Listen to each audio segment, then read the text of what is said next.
Hello viewers, আসসালামু আলাইকুম। সকলকে all job news and education চ্যানেলে স্বাগত জানাই। চলে আসলাম নতুন একটি ভিডিও নিয়ে। ভিডিও শুরুর প্রথমে বলে রাখি, যারা আমার চ্যানেলে নতুন দয়া করে আমার চ্যানেলটি সাবস্ক্রাইব করে দিতে ভুলবেন না।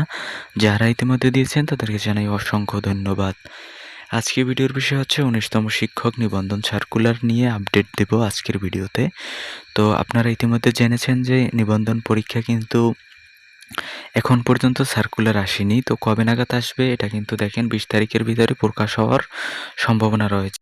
আপনারা জেনে থাকবেন যে ৮ম এনটিআরসি নিয়োগ বিজ্ঞপ্তি, যেটা হচ্ছে প্রধান শিক্ষকদের পরীক্ষা ছিল, সেটির তারিখ কিন্তু ইতিমধ্যে ঘোষণা করা হয়েছে। ১৮ তারিখ তাদের পরীক্ষা অনুষ্ঠিত হতে যাচ্ছে।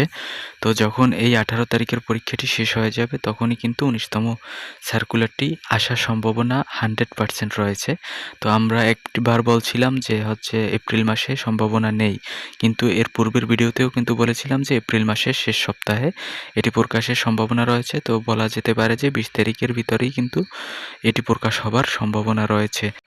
এজন্য আপনাদেরকে বলবো, আপনারা আপনাদের প্রস্তুতি গ্রহণ করুন, কারণ হচ্ছে সার্কুলার প্রকাশ হবার পরে কিন্তু বেশি সময় আর হাতে থাকবে না। আপনি যেই সময়টুকু পাবেন, এজন্য কিন্তু এই সময়ের ভিতরে কিন্তু ২টা বিষয়ের উপর, যেমন হচ্ছে আপনার জেনারেলের ১০০ এবং হচ্ছে আপনার সাবজেক্টিভ ১০০। এজন্য বলছি আপনারা আপনাদের প্রস্তুতি সেরে ফেলুন, কারণ হচ্ছে সার্কুলারের পর হয়তোবা আপনার ১.৫ থেকে ২ মাসের মতো সময় আপনার হাতে থাকতে পারে, বা এর চেয়ে কমও থাকার সম্ভাবনা রয়েছে। কারণ হচ্ছে আপনারা দেখবেন যে প্রাথমিকের সহকারী শিক্ষক পরীক্ষা কিন্তু সার্কুলারের ১ মাসের মাথায় তারা পরীক্ষাটি নিয়ে নিয়েছে। যদিও কিন্তু আপনার প্রাইমারি প্রধান শিক্ষকের পরীক্ষাটি এখনও অনুষ্ঠিত হয়নি।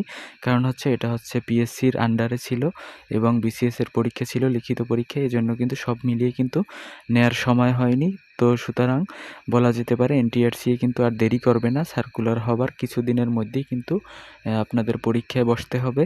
তো দেখা হবে পরবর্তী কোনো ভিডিওতে। আল্লাহ হাফেজ।